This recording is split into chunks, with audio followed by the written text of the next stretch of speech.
Rusia seharusnya kehabisan amunisi, tapi mengapa serangan mereka justru makin brutal? Siapa sebenarnya pemasok rahasia yang membuat Ukraina kewalahan? Anda akan terkejut, karena faktanya, negara yang selama ini dianggap tidak punya peran besar, ternyata menjadi mesin utama di balik kekuatan baru Rusia. Ini dia fakta yang selama ini disembunyikan. Simak video ini hingga akhir, dan semoga yang subscribe dilancarkan rezekinya.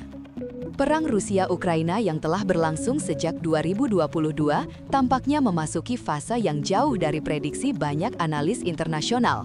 Dengan sanksi ekonomi yang menghimpit, jalur perdagangan yang terputus, serta tekanan politik yang meningkat, Rusia seharusnya menghadapi penurunan signifikan dalam kemampuan militernya. Produksi amunisi di dalam negeri juga disebut-sebut mulai keteteran oleh berbagai lembaga riset pertahanan. Banyak yang meyakini bahwa serangan Rusia akan berkurang, ritme perang melambat, dan Ukraina mendapat waktu emas untuk merestrukturisasi pertahanannya. Namun kenyataan di lapangan justru bergerak ke arah sebaliknya. Serangan rudal dan artileri Rusia tidak menunjukkan tanda-tanda mereda. Serangannya tetap deras, bahkan seringkali lebih akurat dibanding tahun-tahun sebelumnya. Di garis depan, pasukan Ukraina melaporkan bombardir yang lebih intens dan operasi serangan yang lebih agresif. Tekanan ini menciptakan pertanyaan besar, bagaimana Rusia mempertahankan kemampuan ofensif sebesar ini dalam kondisi terisolasi? Dari mana amunisi mereka terus mengalir? Dan mengapa intensitas perang tidak menurun meski dunia mengira Rusia berada di bawah keterbatasan logistik? Jawabannya ternyata tidak datang dari sekutu tradisional Moskow, tetapi dari satu negara yang selama ini berdiri di pinggiran geopolitik global. Korea Utara, negara yang selama puluhan tahun dianggap tertutup, miskin, dan tidak relevan dalam arsitektur keamanan global, tiba-tiba muncul sebagai salah satu aktor paling menentukan dalam keberlanjutan perang Rusia-Ukraina. Di permukaan, Pyongyang tampak sebagai negara yang hanya berfokus pada stabilitas internal dan program nuklirnya.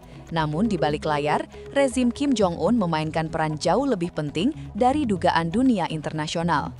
Informasi intelijen mulai muncul pada akhir 2023 yang menunjukkan adanya aktivitas pengiriman senjata dari pelabuhan-pelabuhan Korut menuju Rusia. Awalnya dianggap kecil dan tidak signifikan, tetapi laporan demi laporan menunjukkan sebuah kenyataan berbeda. Korea Utara bukan hanya memberikan bantuan tambahan, melainkan menjadi salah satu pemasok utama amunisi Rusia. Pengiriman dilakukan secara diam-diam, memanfaatkan jalur laut dan kereta yang sulit dimonitor.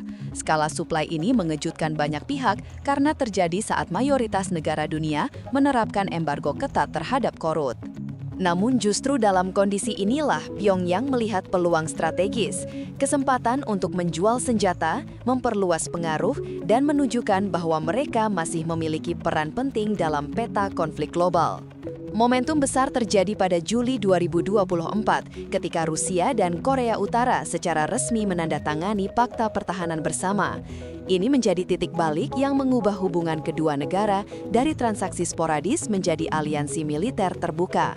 Sebelum perjanjian ini, hubungan senjata Rusia-Korut berlangsung secara sembunyi-sembunyi. Moskow enggan terlihat terlalu dekat dengan Pyongyang karena risiko tekanan diplomatik dari Barat, sementara Korut tetap bermain di bawah radar untuk menghindari sanksi yang lebih keras. Namun, fakta baru ini menghapus semua batasan. Dalam dokumen tersebut, kedua negara sepakat saling membantu jika salah satu diserang, sebuah komitmen yang tidak hanya bersifat simbolis, tetapi memberikan justifikasi strategis bagi transfer senjata besar-besaran. Dengan fakta ini, Rusia mendapatkan pembersihan politik untuk menerima suplai dari Korut, sementara Pyongyang memperoleh legitimasi sebagai sekutu resmi kekuatan resmi. Jalur logistik antara kedua negara pun mulai dioperasikan secara masif. Gudang senjata Pyongyang mulai terbuka bagi Moskow, sementara Rusia memberikan kompensasi berupa teknologi, bahan bakar, dan dukungan diplomatik. Fakta ini menjadi fondasi yang mengubah dinamika perang Ukraina dalam hitungan bulan. Setelah fakta ditandatangani, aliran senjata dari Korea Utara ke Rusia meningkat tajam hingga menjadi salah satu jalur suplai militer paling aktif di dunia. Laporan satelit menunjukkan aktivitas kontainer yang naik drastis di Pelabuhan Rajim, salah satu titik utama pengiriman Korut. Dari sana, ribuan ton amunisi, roket dan rudal dikirim menuju wilayah timur Rusia melalui kapal kargo dan kereta api. Di antara senjata paling menonjol yang dikirim adalah rudal balistik KN-23 dan KN-24, dua sistem yang sangat ditakuti Ukraina. Selain itu, Korut mengirim rudal jarak menengah KN-15 yang mampu menjangkau sasaran jauh di belakang garis pertahanan. Sementara di medan darat, sistem anti-tank Bullseye 4 memperkuat pasukan Rusia dengan kemampuan menghancurkan kendaraan lapis baja Ukraina dari jarak aman. Artileri raksasa M89 Koksan, salah satu meriam dengan jangkauan terjauh di dunia, juga ikut memperkuat posisi Rusia dalam perang artileri yang sangat menentukan. Tidak berhenti di situ, Pyongyang mengirim berbagai jenis MLRS yang memungkinkan Rusia membanjiri garis depan Ukraina dengan roket dalam waktu singkat. Bahkan, senapan mesin tipe 73 yang unik karena dapat memakai sabuk maupun magasin AK menjadi bagian dari paket suplai, menunjukkan betapa luasnya katalog yang Pyongyang siapkan untuk Moskow. Di antara semua persenjataan yang dikirim Korea Utara, rudal KN-23 dan KN-24 menjadi simbol paling jelas dari ancaman baru yang dihadapi Ukraina. KN-23 dikenal dengan profil terbangnya yang rendah dan kemampuan bermanuver ekstrim, membuatnya sulit dilacak dan dicegat oleh sistem pertahanan Ukraina. Sementara KN-24, varian yang lebih besar dan lebih berat, membawa hulu ledak yang mampu menghancurkan fasilitas militer penting hanya dalam satu serangan presisi. Kedua rudal ini memanfaatkan teknologi yang diyakini berasal dari kolaborasi lama antara Rusia dan Korut, sehingga kompatibel dengan sistem peluncur Rusia. Serangan menggunakan KN-23 dan KN-24 seringkali dilaporkan jauh lebih akurat dibanding rudal-rudal lama yang digunakan Rusia. Efeknya sangat terasa di lapangan. Gudang logistik, markas komando, dan fasilitas pertahanan Ukraina beberapa kali dilaporkan hancur akibat serangan yang menggunakan rudal-rudal ini. Jumlahnya yang besar, hasil pengiriman berkelanjutan dari Pyongyang membuat Rusia mampu mempertahankan ritme serangan intens meskipun stok domestik mereka menurun. Di mata analis militer, kedatangan KN-23 dan KN-24 secara langsung menggeser keseimbangan serangan jarak menengah di medan perang dan menjadi faktor yang sangat menghambat upaya Ukraina merebut kembali wilayahnya. Jika KN-23 dan KN-24 menjadi tulang punggung serangan presisi Rusia di jarak menengah, maka KN-15 berperan sebagai palu godam strategis yang mampu menjangkau sasaran jauh di belakang garis pertahanan Ukraina. Rudal ini, yang oleh sebagian analis diperkirakan memiliki jangkauan hingga 2.000 km, memberikan fleksibilitas baru bagi Rusia. Dengan KN-15, Moskow dapat menyerang pusat logistik, fasilitas pelatihan, hingga infrastruktur kritis tanpa perlu menggerakkan pesawat atau sistem tempur jarak dekat yang rentan ditembak jatuh.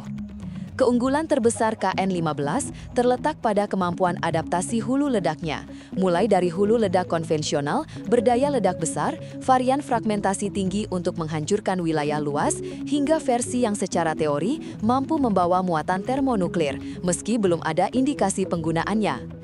Pengiriman KN-15 dalam jumlah signifikan dari Pyongyang membuat Rusia tiba-tiba memperoleh kemampuan serangan jarak jauh yang sebelumnya mereka kekurangan akibat stok Iskander-M dan kaliber yang semakin menyusut. Bagi Ukraina, kehadiran KN-15 berarti bertambahnya ancaman terhadap pusat-pusat komando dan armada logistik di wilayah yang sebelumnya dianggap relatif aman. Rudal ini bukan sekadar tambahan inventaris, ia adalah perubahan karakter perang, menghadirkan dimensi ketakutan baru yang memperluas radius kehancuran jauh melampaui garis depan. Sementara rudal-rudal strategis melesat di udara, di permukaan tanah ada dua senjata asal Pyongyang yang mengubah dinamika pertempuran darat, ATGM Bullseye 4 dan meriam M89 Koksan. Bullseye 4, senjata anti-tank yang dirancang untuk menandingi Javelin dan Kornet, digunakan Rusia untuk memperkuat operasi infanteri dan kendaraan mekanis di garis depan. Keunggulannya terletak pada portabilitas dan rancangan modularnya. Dalam versi terbarunya, peluncur Bullseye 4 dipasang pada SUV ringan, memungkinkan pasukan Rusia bergerak cepat, menyerang dari posisi tersembunyi, dan mundur sebelum dapat dilacak oleh drone Ukraina. Banyak kendaraan lapis baja Ukraina dilaporkan hancur akibat tembakan Bullseye 4 yang akurat dan relatif murah untuk diproduksi. Di sisi lain, M89 Koksan, meriam artileri berkaliber besar yang legendaris dari Korea Utara, menambah dimensi baru dalam duel artileri di medan timur Ukraina. Dengan jangkauan tembak hingga 60 km, meriam ini mampu menghantam sasaran strategis yang selama ini berada di luar jangkauan artileri Rusia yang lebih tua.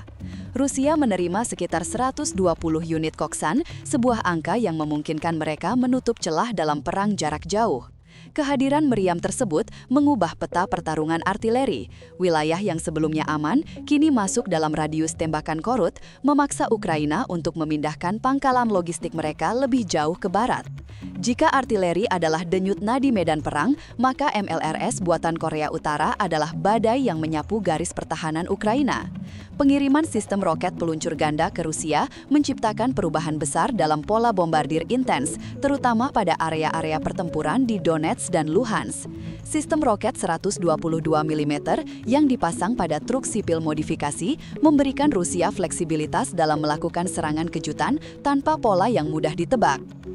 Sementara itu, MLRS M1991 yang mampu menembakkan puluhan roket dalam hitungan detik memberikan keunggulan tembakan yang menghancurkan posisi-posisi pertahanan Ukraina dalam waktu sangat singkat.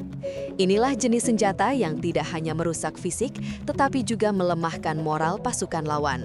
Dalam perang modern, kecepatan menyebar, kemampuan meluncurkan tembakan masif, dan mobilitas tinggi seringkali lebih bernilai daripada ketepatan absolut. Hujan roket yang diluncurkan MLRS Korut memberi Rusia kesempatan untuk menekan, membingungkan, dan mematahkan struktur pertahanan Ukraina di sepanjang garis depan. Banyak laporan lapangan menyebutkan bahwa pola serangan roket ini menjadi salah satu faktor utama di balik lambatnya kemajuan balik Ukraina pada pertengahan 2024 dan 2025. Bagi Pyongyang, ini adalah panggung besar yang menunjukkan bahwa sistem roket mereka mampu berkompetisi dengan MLRS buatan Barat, sebuah promosi senjata yang tidak ternilai. Dalam perang yang semakin menguras sumber daya, suplai dari Korea Utara berfungsi layaknya oksigen baru bagi Rusia. Banyak lembaga intelijen Barat memperkirakan bahwa hampir separuh amunisi artileri Rusia kini berasal dari Pyongyang, angka yang menggarisbawahi betapa krusialnya peran Korut dalam menjaga ritme serangan Moskow. Tanpa suplai ini, Rusia berpotensi kehilangan kemampuan ofensif kontinu yang menjadi ciri khas strategi mereka. Jalur suplai amunisi yang stabil membuat Moskow mampu mempertahankan tekanan di puluhan titik pertempuran secara bersamaan, sesuatu yang nyaris mustahil dilakukan jika hanya mengandalkan produksi domestik. Di sisi lain, bagi Korea Utara, perang Rusia-Ukraina menyediakan laboratorium besar untuk menguji keandalan dan efektivitas sistem persenjataan mereka dalam konflik nyata. Penggunaan senjata-senjata Korut dalam perang modern yang dipenuhi drone, peperangan elektronik, dan sistem pertahanan canggih memberikan data yang sangat berharga bagi Pyongyang untuk memodifikasi, menyempurnakan, atau bahkan mengembangkan generasi baru persenjataan. Selain keuntungan teknologi, transaksi ini juga mengalirkan pendapatan besar ke Korut, memungkinkan mereka memperkuat perekonomian dan industri militernya di tengah embargo internasional yang ketat. Ketika dunia memandang perang Rusia-Ukraina sebagai konflik regional, aliansi Rusia-Korea Utara muncul sebagai faktor yang mengubah skala permainan. Hubungan ini telah berkembang menjadi simbiosis strategis yang tidak hanya memperpanjang usia perang, tetapi juga meningkatkan intensitas dan tingkat kehancurannya.